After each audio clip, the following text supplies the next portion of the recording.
Speaker, the Information Commissioner is taking this government to court over their attempt to legalize the illegal destruction of documents that she's calling a perilous precedent. She says that it sets the stage for future cover-ups of government wrongdoing, including electoral fraud and scandal. Now, undermining independent officers of Parliament is nothing new for this government, but they're actually trying to retroactively fabricate the will of Parliament to aid in their latest cover-up. Why are they so hell-bent on creating a legislative black hole to send public information to disappear and die? The Honourable Parliamentary Secretary to the Minister of Public Safety.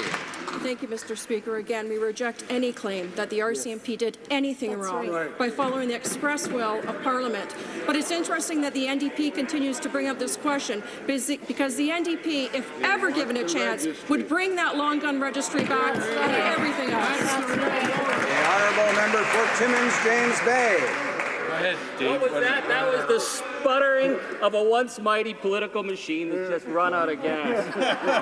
Speaking of which, we're learning now from media that key Liberal and Conservative senators who are handling the political fallout of the Auditor General's report are actually implicated in the scandal. This is unacceptable. The Prime Minister promised Canadians that he would bring reform. He failed. His own office is implicated in the scandal. What steps will this government take to reassure Canadians that justice will be done with that upper chamber and ensure that full transparency will be brought to this issue? The Honourable Parliamentary Secretary to the Prime Minister.